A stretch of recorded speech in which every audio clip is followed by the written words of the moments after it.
E aí, gente, vai iniciar isso aqui. Essa é a aula 2 sobre mercados globais. E a gente vai falar sobre os elementos básicos da economia, focado no contexto de investimentos, por enquanto. Seja no Forex, seja em ações, não importa. Bom, primeiro eu queria citar os ciclos econômicos de Mises Hayek. Essa aqui é apenas uma imagem ilustrativa, pouca mais do que eu vou falar. A gente tem o PIB real e ao longo do tempo. A gente tem duas coisas importantes. Contração, que é isso daqui. Expansão. O que é uma contração? Por exemplo, contração de crédito. No caso aqui, a contração do PIB real ao longo do tempo. Contração tem a ver com algo que está diminuindo nesse contexto. No contexto de contração de crédito, seria você ter uma taxa de juros maior para você controlar inflação e é, investimentos arriscados. Aqui, no caso, essa contração ela pode ser causada talvez por uma recessão, de repente. Normalmente não, porque às vezes o PIB está crescendo mesmo na recessão. E aqui tá falando sobre você se recuperar, né? E o bom de você se recuperar de uma contração e uma expansão aqui. Só que ciclos de von Mises e Hayek, ou de Mises e Hayek, pelo qual Hayek ganhou um prêmio Nobel, ele tem a ver, na verdade, com a forma que a prosperidade e o contrário, né? O caos é gerado. Eu vou mostrar aqui é o exemplo final do Lógica Proposicional de Hazlitt, no momento, né? Eu ainda tô querendo adicionar mais páginas, mas eu tô sem ideias ainda. É muito difícil ter ideias pra isso. Se Deus quiser, eu vou conseguir. Se Deus permitir, eu vou conseguir aumentar ele. Mas não se assuste com o que eu vou mostrar agora. Ele é o final do curso sobre a nova economia austríaca. Não se assuste. Eu sei que, principalmente no começo de um curso, você vê uma coisa difícil, normalmente você vai ficar. Caramba, cara, que é muito complicado, mas só se atenta no que eu vou falar. Então não se assuste com essa próxima imagem que vai aparecer depois. O que eu vou falar tem a ver com esse livro, A Nova Economia Austríaca, que está na Amazon. Link na descrição e o Lógica Proposicional de Hazlitt. Bom, isso daqui não é difícil. Isso aqui é o que é chamado de Lógica Proposicional de Hazlitt. Na verdade, tive ideia. Eu lia bastante livros sobre lógica proposicional, né? Por causa de ciência da computação. Fiz um curso no Coursera, por exemplo, sobre esse tema, mas não era o que eu queria. Na verdade, eu inventei esse tema, na verdade, mais para eu conseguir não ficar. Eu tava lendo o livro de Von Hayek e eu ficava anotando toda hora. Quando a poupança cresce, acontece isso. Quando a taxa de juros acontece isso. Eu ficava cansado de ficar escrevendo, por extenso. E aí, isso nasceu, né? Isso daqui é a versão final, tipo, a última aula do, da Nova Economia Austríaca é sobre isso daqui. Basicamente, o final que importa. Esse símbolo significa o resultado de algo. Então, o resultado de tudo isso foi maior quantidade de savings, que é poupança, de investimentos que geram retorno. Porém, como que isso daqui é alcançado? Primeiro você tem que notar pela essa parte do começo, que é uma diminuição na expansão de crédito, que é o SCE, que é Credit Expansion. Então, quando você tem uma diminuição na expansão de crédito, você tem uma coisa chamada solvência possível, né? Então, esses elementos aqui são importantes. Por exemplo, é, taxa de juros, você aumentar a taxa de juros, que vai fazer as pessoas pegarem menos de empréstimos, porque você paga mais pelos empréstimos que você toma. E esse valor significa E, né? Lógica proposicional, na ciência da computação. Menores reservas fracionárias, que é você ter o banco, as reservas que o banco tem nele em si, que hoje em dia é de menos de 10% na maioria dos bancos. Então, as reservas fracionárias deveriam diminuir no sentido de ser menos, serem maiores, né? O significado disso daqui é serem maiores. Então, as reservas fracionárias devem ser abolidas, né? O máximo possível. Um banco teria que ter 80% de reservas para operar, 70%, 60%. Colocar lastro no dinheiro fiat, então, no real, no dólar, seja o que for.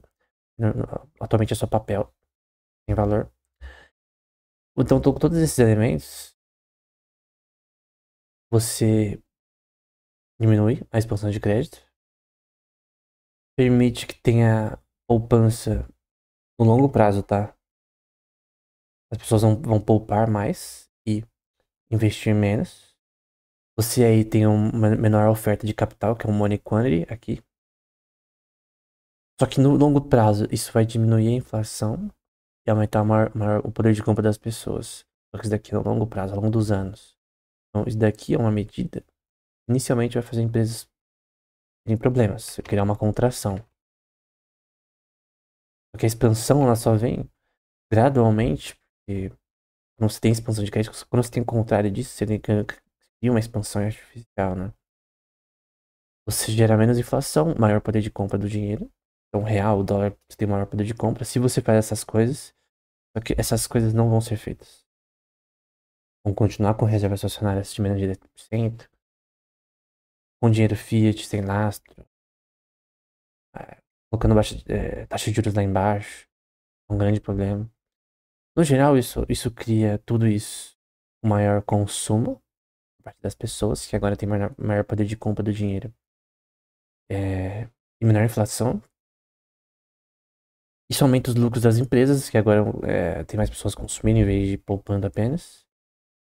Porém, elas poupam com um poder de compra maior. É, maior demanda por trabalho, né? Labor, DL. E no fim, maior produção, que no fim vai gerar maior poupança e maior investimentos. Esse mais aqui quer dizer que investimentos com retorno, com eficiência. Eu não espero que você entenda isso daqui totalmente. Mas basicamente o que eu quero te mostrar é que isso daqui é basicamente a base de toda a economia. Você lê o livro do Von Mises e do Hayek, você vai entender isso melhor. Essa é a base de ciclos econômicos. Obviamente, isso daqui é a versão da prosperidade econômica, né? É a versão do contrário da prosperidade. Tá no livro. Isso também está no curso. Lembrando que é gratuito, né? No canal já. A Nova Economia Austríaca. Só você descer ali, né, nos vídeos, vai achar. Por que eu falei isso? Porque o foco desse vídeo aqui é falar sobre as leis básicas da economia. Eu lembro de um documentário que eu tava vendo, de um cara falando que não, na economia não tem leis. É tudo randômico, enfim. Eu discordo. Tem sim leis, porque tem formas nas que as pessoas se comportam que são provadas historicamente e funcionam, não funcionam e causam reações específicas. A gente chama de praxeologia, de von Mises, né? Então, por exemplo, quando alguém andando na rua e um carro tá vindo, essa pessoa, ela pode. Aí questão de neurociência, né? Mas a questão de probabilidade de inferência, já bayesiana e marcoviana, tem várias explicações para isso que eu já falei até sobre o tema no canal. A questão é que ela vai calcular a probabilidade na cabeça de que se aquele carro, na velocidade que ele tá vindo, com base na sua distância, provável velocidade em relação ao som que ele tá fazendo e coisa do tipo, vai ver se ela pode atravessar a rua ou não. Obviamente, ela não sabe, de repente, tem um carro vindo de outras direções que ela não vai ver. De repente tem um ônibus na frente. O ponto é que você concorda que tem coisas que vão gerar uma reação? Então, certas ações geram reações. E certas ações das pessoas geram reações. E com base na história, a gente consegue ver, por exemplo, coisas como controle de preços, minting, que é você pegar moedas como ouro e prata e misturar com outras para gerar mais moedas. Práticas com relação a você diminuir a taxa de juros abaixo da real. Tudo isso gera problemas. Problemas que são provados historicamente. Então, os dados da economia também e os dados da praxeologia com base na história.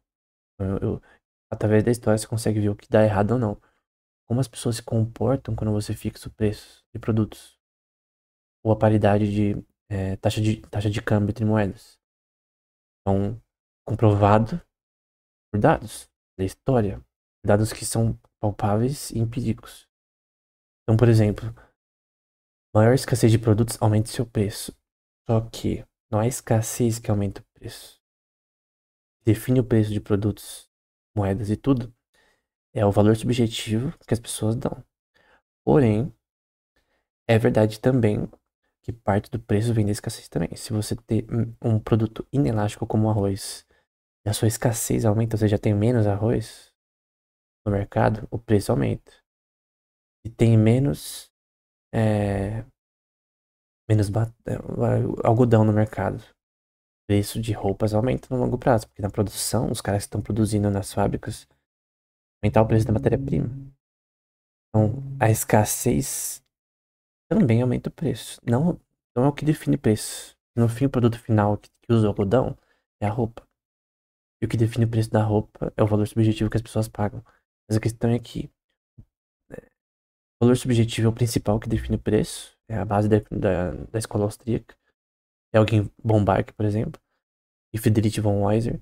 Mas o ponto é que a escassez também afeta.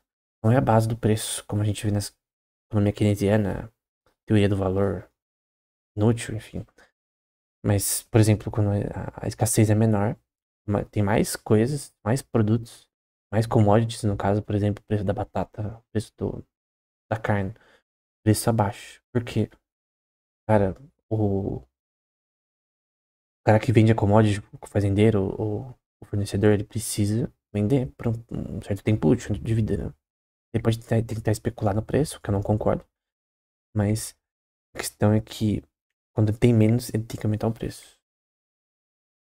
Enfim. Outra coisa importante que vem de Hotbar, principalmente, na minha visão, é a utilidade marginal. Então, por exemplo, quando eu tenho chocolate, eu gosto de chocolate, mas se alguém vir na minha casa, tem até um episódio da Patroa das Crianças que tem isso, né? Se alguém vir com 70 caixas de chocolate, cada uma com 100 unidades, eu vou falar, cara, primeiro que não cabe essas caixas em casa. Segundo, eu não vou conseguir comer todo o chocolate, senão eu vou ficar diabético. Terceiro, eu gosto de chocolate, mas eu vou enjoar desse chocolate rapidamente. Então, a forma que as pessoas agem cria o conceito que é uma derivada da utilidade marginal com relação à quantidade das coisas. A utilidade é um conceito abstrato, né? Depende. O Karl Menger, no livro dele, Princípios de Economia, ele fala sobre isso, né?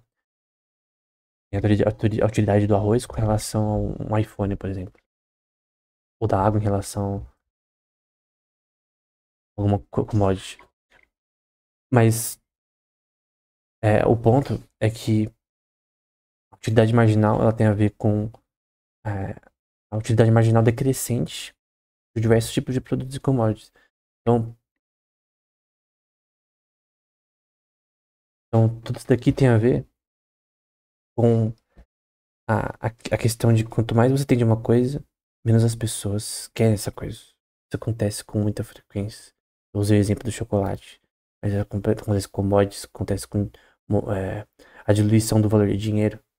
Então, por exemplo, dinheiro que nem vinho. Você põe água no vinho, o que acontece?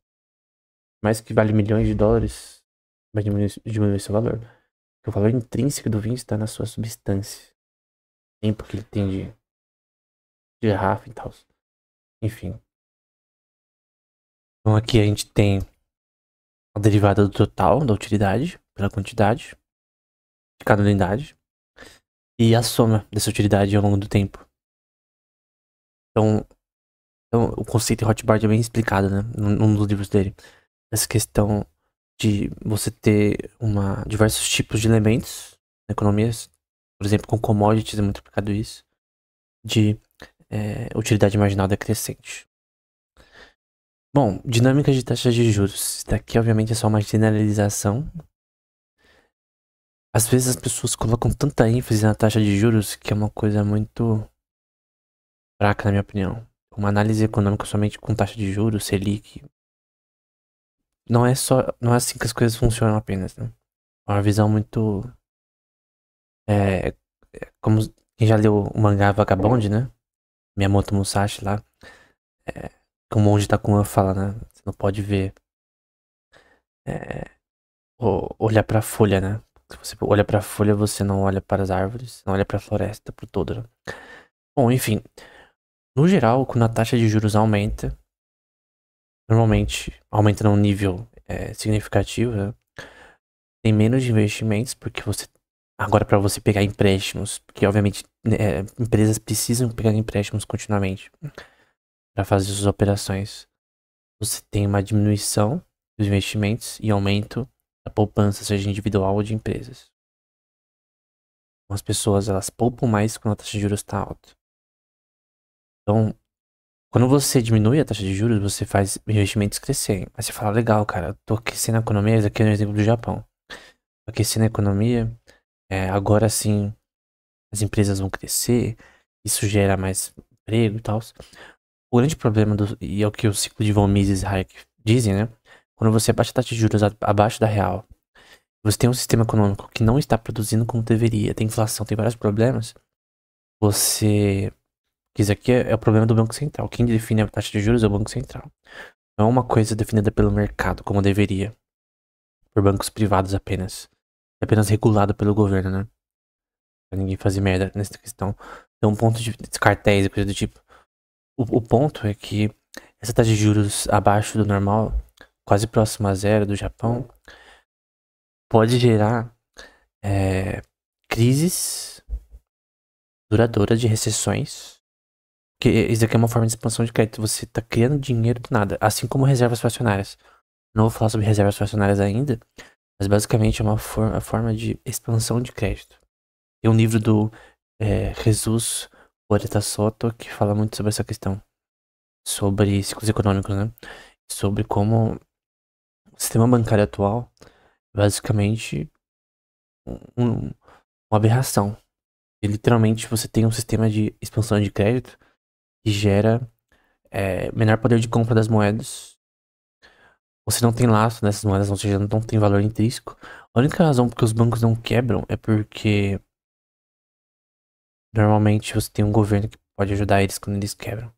Então é chamado de bailout, como foi feito na crise de 2008, como foi feito na queda dos bancos na Alemanha também, na crise de 2008. É tudo, é tudo tema que é baseado numa expansão de crédito que gera diversos problemas econômicos. Então você tem, no geral, inicialmente, o início de investimentos. Isso dura alguns anos. E baixa de poupança, né? Reservas fracionárias, a base é menos poupança. Os bancos, eles não têm mais dinheiro guardado lá. Tem tudo em crédito. Vários tipos de investimentos, securities, coisas do tipo. No geral, você cria uma expansão de crédito que gera problemas das pessoas no geral. Então, obviamente, o poder de compra das populações atuais está muito menor hoje em dia, também por causa da expansão de crédito. Então, é um grande problema. Isso altera, sim, flutuações na forma que o dinheiro tem valor. Então, isso altera totalmente o valor do dinheiro e como as empresas investem, né? Funções de produção. Tudo isso aqui tá no livro Lógica Proposicional de Hazlitt, né? E também no curso que já tá no canal. Então, quando você tem uma menor função de produção, então aqui são diversas commodities que você está produzindo. E aqui é o produto final. Então, quando você tem uma baixa na produção, o preço tende a aumentar. Em mercados inelásticos, né? Então, o preço do arroz o preço não importa. As pessoas comem arroz e feijão, não importa o preço. Ponto. Mercado inelástico. As pessoas compram um jogo de videogame quando eles estão baratos. O mercado elástico, né? Tem flutuações que dependem do preço. Só que quando você tem mercado inelástico, por exemplo, a produção. Tem uma notação que fica melhor, isso daqui, tá? No livro tem uma notação que adiciona. Tem uma letra grega que meio que fica mais fácil de entender o que é mercado elástico e inelástico.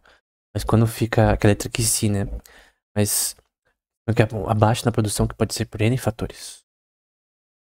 Cria maior de preços, né? Lembrando que estão nesses livros aqui, as informações. Coisas que podem diminuir a produção de uma empresa, né? Seja no mercado de petróleo, né? As indústrias de gás natural, qualquer coisa. De algodão. Má administração da corporação, são gerentes incompetentes. Má administração de recursos da empresa. Pode ter N razões para isso. Péssima logística. Uma das coisas que é a base, a forma de pensar, por exemplo, do Buffett, é que todo tipo de empresa que ele investe em pessoas competentes, né? Pessoas que diminuem o custo. Toda empresa ela tem que diminuir o custo continuamente da sua operação. Inflação na matéria-prima, inflação no preço de meios de produção. Aí o governo pode tentar fazer subsídio para tentar ajudar as empresas, né? O que é um problema. Impostos do governo sobre N fatores da produção, impostos acima do normal. Em muitos países você tem um imposto que ele é injusto. Ele é acima do necessário para o governo. Aí o governo gasta no que ele quiser, dá salário alto para os políticos, enfim. Impostos diretos na corporação, imposto de renda.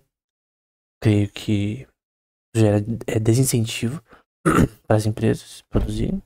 Tem empresas, por exemplo, no caso de um cara no YouTube, de uma empresa dele de montagem de PCs. Ele tava falando como com impostos simplesmente destruiu a empresa dele. Certas empresas grandes tinham uma liberdade fiscal por conta de suborno e coisa do tipo, né? Mudanças geopolíticas que podem fazer commodities importantes ter um preço maior, como foi a guerra da Ucrânia, por exemplo, a época do Covid, enfim. Tarifas e cotas de importação.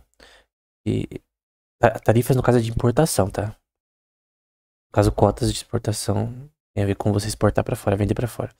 Então, por exemplo, vamos supor que uma empresa produz petróleo ou carne. E eu falo, cara, eu produzi aqui, eu já paguei impostos com relação à minha produção. A minha empresa, ela paga todos os impostos bonitinho. Só que na vida do produto final, eu ganho mais vendendo pra fora. Se eu quiser vender tudo pra fora, eu posso. Normalmente não. Porque a legislação não permite. Na minha opinião, a empresa já pagou um monte de imposto. Porque ela não pode simplesmente vender tudo pra fora. Ah, mas é pra produzir o mercado, proteger o mercado nacional. Basicamente, você tá fazendo a empresa não querer mais produzir. Ela produzir menos, porque para que tem funções de produção que o imposto afeta tanto, tarifas e cotas, intervenção do governo, que basicamente a empresa não tem mais por que crescer. Por isso que a legislação, na verdade, você tem que entender bastante sobre isso, porque isso pode afetar certos mercados que você investe. Então, de repente, você investe em uma empresa, ela pode ter funções de produções menores, que vai afetar o seu negócio no longo prazo, por conta de novas legislações que foram realizadas. Então, esse é um ponto. Questões ambientais, como epidemias, coisas que são incontroláveis e impossíveis de se prever. Então, por exemplo, quem poderia prever que a inflação ia aumentar no mundo todo em 2020? Ninguém. E mesmo durante a inflação, aumentando a inflação por conta da pandemia, ninguém poderia prever quanto tempo. Você vê como a informação é imperfeita no mercado, simplesmente você não consegue. Tem coisas que você não consegue prever. Então, mesmo com tudo que a gente vai aprender aqui, não tem como você prever o futuro. Só um ser divino consegue fazer isso. Nós não conseguimos fazer isso. Isso significa que tem coisas que não é possível prever. Eu lembro de um documentário sobre um cara. Eu esqueci o nome dele, mas. Que ele era do Barings Bank na Inglaterra. E ele tava investindo em futures. Em futures ou no índice da bolsa japonesa. Cara, depois de um dia que ele investiu pô, não sei quantos milhões de dólares ou sterlings no índice, a bolsa caiu porque teve terremoto no Japão. Agora me diz, como que se prevê um terremoto? Cara, possível. Obviamente, no longo prazo, empresas iam voltar, né? Na verdade, nesse tipo de coisa você investe. Quando você vê uma queda causada por esse tipo de coisa, você investe no índice. Tem que investir na queda. A queda é uma coisa boa. Você investe na queda. As crises são boas, né? Uma visão do Warren Buffett, por exemplo, que nos livros que eu vou citar posteriormente. Mas o ponto é que tem coisas que não são previsíveis, né? Como, por exemplo, no caso do Rio Grande do Sul, teve aquela chuva terrível que quase afetou a colheita, não afetou tanto, já tinha feito a maior parte, mas isso poderia. O fim da produção é o consumo. Esqueci quem disse isso porque eu tô citando de uma citação de um economista. Mas o fim da produção é o consumo. Isso aqui é uma das coisas mais básicas da economia. O fim da produção é o consumo. Então, sem o consumo, não tem por que a produção existir. E o fim da produção também é o lucro, né? Você quer lucrar. Então tem várias coisas desse sistema que não necessariamente a gente conhece. Do ponto de vista da teoria da informação, isso aqui é bem leve. Essa aqui é uma equação relacionada à teoria da informação de Shannon, né? A entropia de Shannon. Entropia é a quantidade de informação num sistema. Quanto maior, mais difícil você consegue prever o futuro. Então, é muito mais fácil você simular no computador a atividade hidrodinâmica de uma panela de pressão que de todo o Oceano Atlântico. Então, às vezes as equações, volume, pressão, densidade. Aí você tem questões com relação à temperatura, com relação a várias questões que são diferentes. Mas obviamente a quantidade de informação de partículas que você processa no computador de uma panela de pressão e de todo o Oceano Atlântico são diferentes. Então a quantidade de informação no sistema é importante. E basicamente a gente tem a soma da probabilidade com relação à informação vezes o logaritmo dessa informação. Basicamente você entender quanto de informação que eu tenho aqui. Eu pudesse conter num algoritmo. Quantos gigas de dados eu tenho. E quanto de problema computacional, que é chamado de complexidade Kolmogorov, que a gente vai usar aqui, eu preciso para processar essa informação. No mercado financeiro, quanta informação eu preciso processar para conseguir tomar decisões de repente. E no livro eu cito essa entropia de Shannon, adicionando a informação como elementos econômicos. Então eu tenho informação sobre esse sistema em séries temporais, como por exemplo, inflação, impostos, preços de produtos, ofertas de produtos, commodities, taxa de juros, preços de casa. Tudo isso daqui são gráficos de série temporal. Você pega a derivada deles ao longo do tempo e você tem um gráfico com relação à relação entre eles.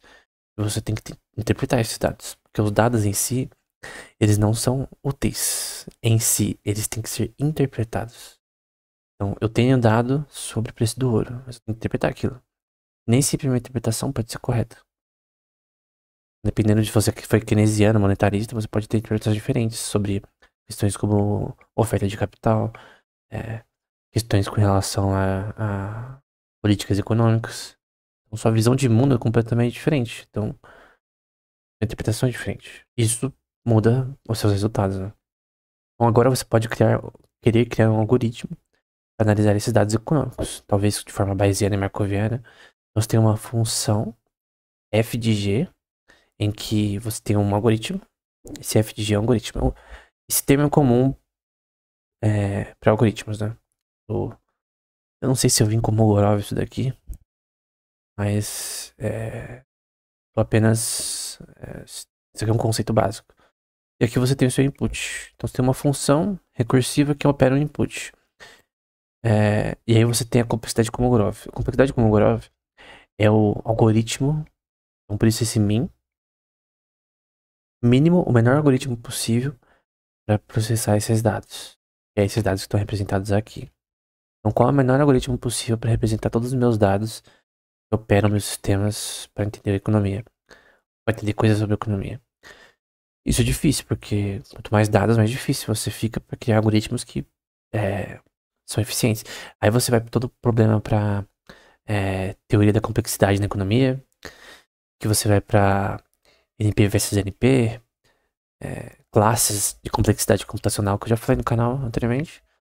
Mas o ponto é que tem problemas que são mais complexos do que outros, e problemas de Big Data, né, que são mais complexos do que outros, e você não consegue resolver tão facilmente. E não necessariamente se você resolve ele, você consegue prever o futuro na economia. Mas do ponto de vista markoviano, você quer usar probabilidade, você quer fazer um sistema de um quant, né, robôs para tentar fazer coisas nesse contexto, creio que essa é a melhor aproximação para isso. Então, do ponto de vista de empresas, eu tô falando agora de decisões de empresas, né? Você tem um menor algoritmo, né? Quando eu digo menor, o menor com eficiência, né? Com melhor eficiência. Tipo, que consegue processar os dados mais rápido, com a mesma eficiência. Você tem uma empresa e outra empresa. E a questão é a capacidade de processar os seus dados e maximizar seus lucros, minimizar suas perdas de uma empresa é menor ou igual ao dos seus concorrentes, e vice-versa. Então, um ponto de vista aqui é que não estou falando só sobre algoritmos, mas só sobre. Porque a minha visão, com base na teoria do Leonardo, é que a economia funciona, ela pode ser explicada com algoritmos. Algoritmos, eles são.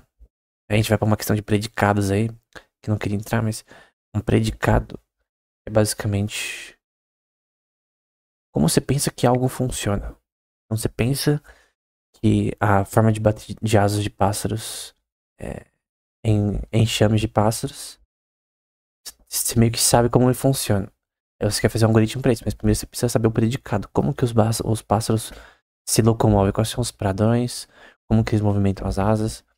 Então, primeiro você precisa aprender o predicado para depois você entender como aplicar um algoritmo. Você primeiro precisa aprender sobre o mercado de ações, do ponto de vista como funciona options, bid, ask, call, puts, para você poder criar algoritmos nesse contexto.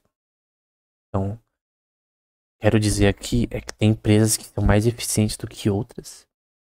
Entender, entre aspas, o algoritmo delas, como elas devem operar suas questões logísticas, questões de administração de recursos. No fim, serem mais bem-sucedidas.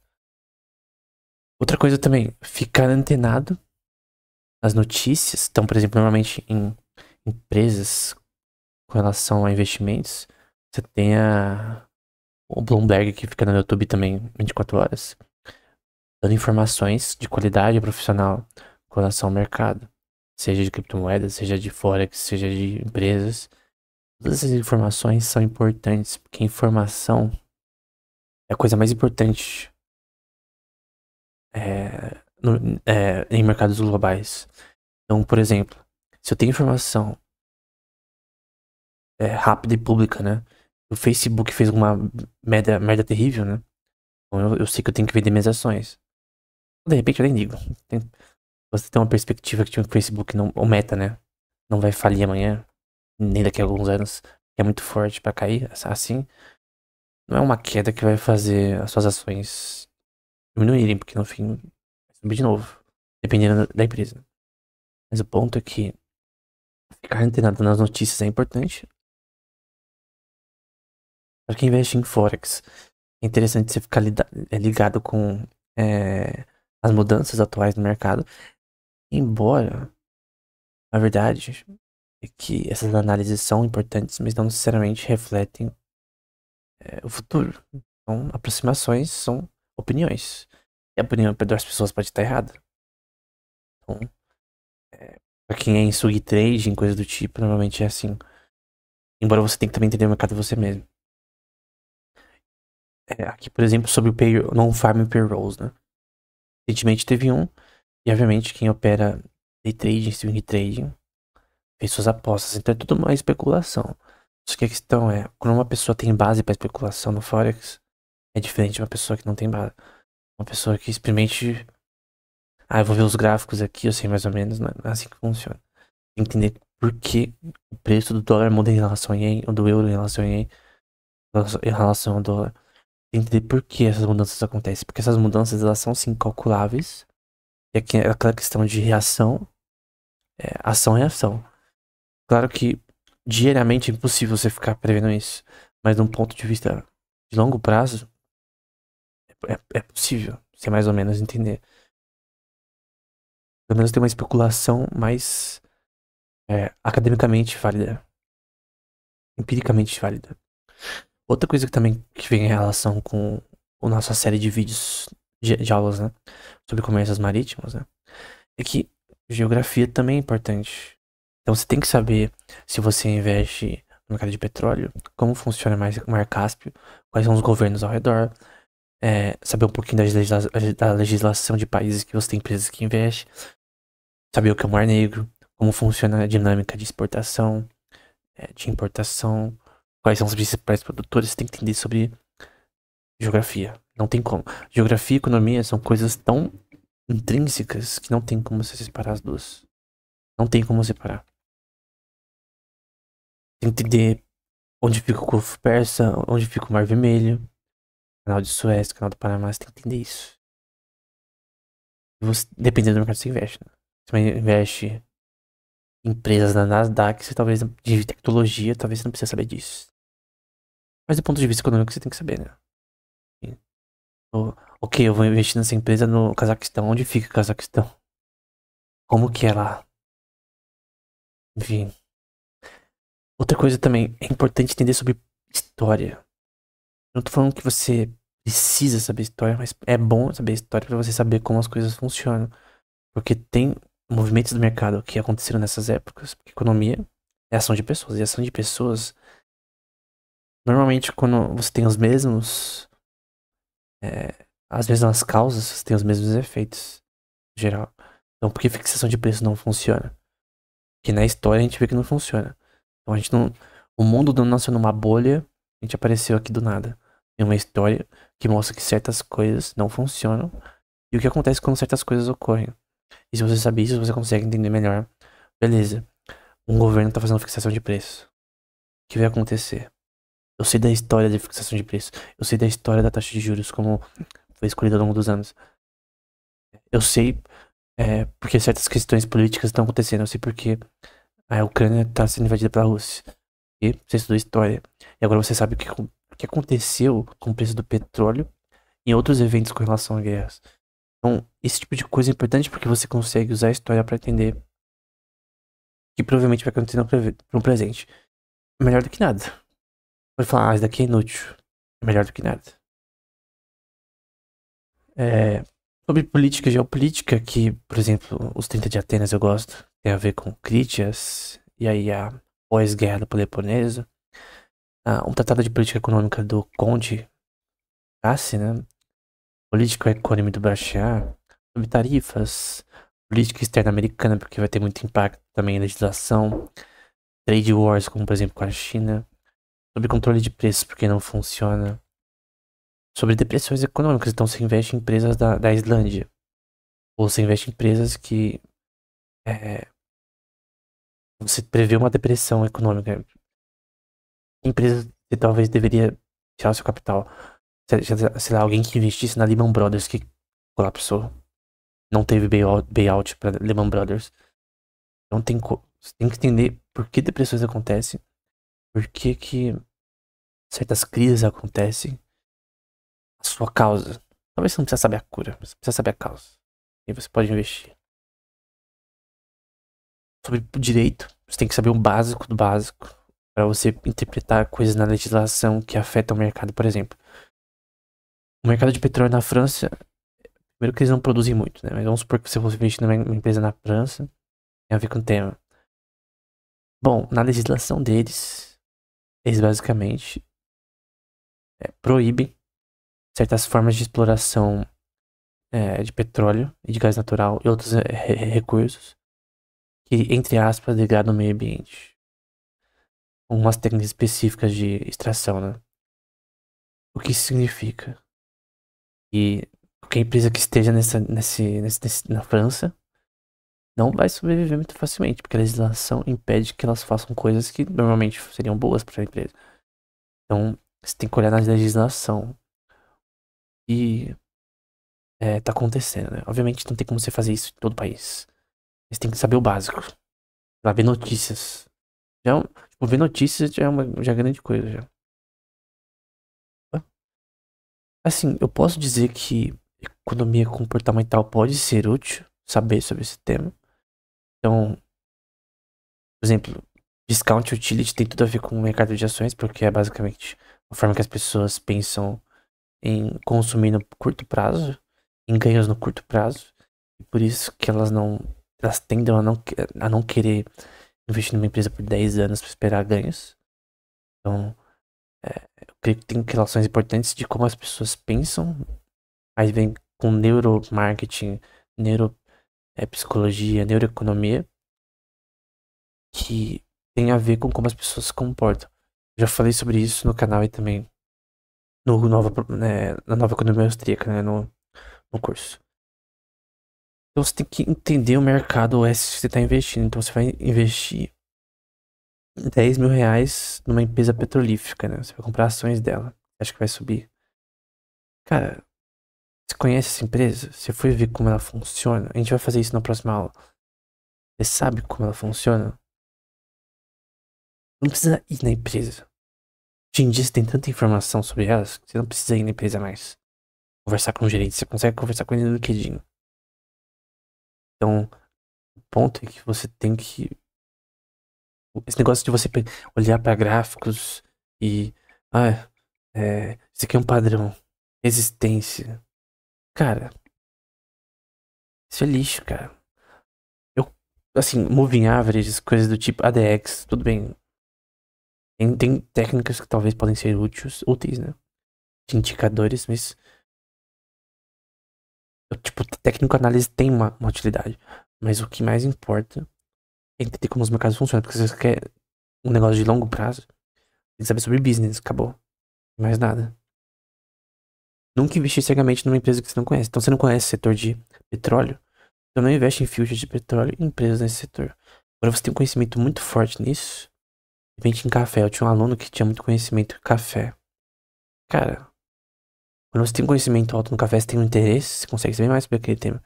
Eu tenho interesse, por exemplo, em jogos, em empresas de carros autônomos. De hidrogênio também, carros movidos a hidrogênio. Você tem que entender, porque se, por exemplo, você vê que aquele negócio não funciona, vamos supor que carro de hidrogênio não funciona mais no longo prazo. Questões que o carro explode, coisa do tipo. Você não vai investir numa empresa que faz algo que não funciona. Só que você tem que entender, às vezes, tecnicamente como funciona. Então, por isso que normalmente o Buffett fala bastante no livro dele de não investir em coisas que são complexas, né? De repente, aquele tema é muito complexo. Por exemplo, a Tesla. Cara, é complexa a Tesla. Ela tá mexendo com inteligência artificial, tá mexendo com robótica, tá mexendo com várias coisas que são difíceis de alguém entender, que é leigo em ciência da computação. E até pessoas nessa área talvez não sejam a expertise deles, né? Mas a pessoa não sabe muito sobre inteligência artificial. E de como as inovações que a empresa tem feito são boas. Como outras empresas podem copiar esse modelo de negócio. Não é tão difícil fazer isso hoje em dia. Então, tudo isso é relevante para tomar decisões. Tem que ler reportes financeiros, né? Aqui, por exemplo, da Tesla. Você tem que entender vários dados que a gente vai ver na próxima aula que estão associados àquela empresa. Então, você tem que saber isso. Ah, mas o cara me ensinou no vídeo, no TikTok, que você tem que aplicar resistência e. Cara, eu creio que tem pessoas que devem fazer alguma coisa com tecnoanálises, né? Mas eu prefiro me basear muito mais em algo mais tangível do que apenas gráficos que de repente. Cara, não vai dar certo, cara. 90% das pessoas não ganham porque não sabem nada sobre economia, né? Você tem que ler reportes financeiros que a gente vai ver posteriormente da Tesla, produtos que eles vendem. Então, você tem que investir na Tesla, nunca viu o site da Tesla, né? Aqui, por exemplo, reportes financeiros com relação a faturamento, a gente vai ver posteriormente. Eu só vou mostrar aqui de relance, né? Tem que ver coisas, por exemplo, como relação ao faturamento, é, custo, custo com relação ao faturamento, né? A margem de lucro é, que foi gerada, né? No caso dessa empresa. Todas essas coisas são relevantes, né? Correlações também, nos livros que eu citei no primeiro vídeo. Você tem questões de, por exemplo, de correlações no mercado de equity com o dólar. Então, uma pessoa que investe no Forex pode ver correlações aqui do índice S&P 500, aqui do Dow Jones. Às vezes talvez não tenha correlações, mas o ponto é que tem implicações no mercado de equity, no dólar, da inflação no mercado de equity. Todas as coisas estão interligadas, né? A questão é, quando essas correlações realmente são úteis, né? Aqui, por exemplo, correlação do S&P 500 nos Estados Unidos com o Nikkei no Japão. Então, todas as coisas importantes. Esse aqui é um exemplo simples de diversificação de portfólio. Eu, eu vi um exemplo parecido num curso da Universidade de Geneva, nesse tema, que eu fiz no passado. Normalmente o foco é títulos, né? Porque eu vou falar sobre esse tema posteriormente. É títulos do governo, porque eles são investimentos que são mais estáveis, né? Ações no exterior. É provado que, mesmo se você mora nos Estados Unidos, tá? ações no exterior normalmente dão mais yield do que investir apenas no seu mercado local. Tem empresas que, cara, são muito boas e não estão no seu país. Então, você vai investir só no Bovespa, cara. O Bovespa é um lixo comparado a outros índices, cara. Então, mas eu tô com bias aqui, né? Eu aprendi assim num curso da Universidade de Genebra. Então, obviamente, tem um bias. Eles me mostraram lá, me deram várias, como fala, várias evidências que ações no exterior realmente têm um yield mais alto. E se você pensar bem, cara, é só você ver o índice. Você vê o índice Bovespa e comparado com os outros, você vai ver que é um lixo. Parte em dinheiro, né? Então a recomendação também é ter parte em reservas, né? Poupança. No ciclo de Hayek von Mises, né? Poupança é a essência da própria prosperidade, né? Não crédito. Então, poupança em euro ou dólar, uma moeda que seja assim, que não seja tão variável, né? Não vai colocar tudo em bolívar, né? Em peso. Futures, se você quiser, né? Ou Forex, que no caso são formas de especulação, diversos tipos de mercado. Aqui no caso de moedas internacionais e aqui no Futures, com relação, por exemplo, a commodities ou outras coisas. Até índices também. E índices são os índices como, por exemplo, da Nikkei. Vai investir no índice da Nikkei. Então você vai comprar aqui e vender aqui. Mais ou menos isso. Sempre tende a crescer, mas enfim, é longo prazo. Mas no geral, os investimentos mais seguros são títulos e índices. Eu creio que são os mais seguros. E poupança, né? O mais agressivo pode ser focar em ações. Aí depende da pessoa, né? Parte em euro dólar. Um pouco em future, forex, depende da pessoa. Menor em títulos, né? Não é uma perspectiva aqui de médio prazo, né? O modo doido, né? Eu não recomendo. A maioria em forex. Então day trade, swing trade.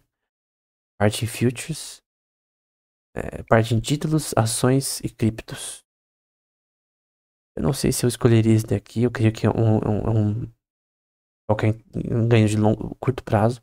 E não tem a ver com value investing, né? E cripto, com certeza, eu colocaria aqui 0,5% no máximo. Aqui é a porcentagem do seu capital, tá? Capital total. A porcentagem tem a ver com o seu capital total. E também com a margem de segurança, né? Normalmente, a gente vai ver posteriormente sobre isso daí. No geral era isso. O foco foi apenas tentar mostrar como funciona o básico dessas questões. Até o próximo episódio.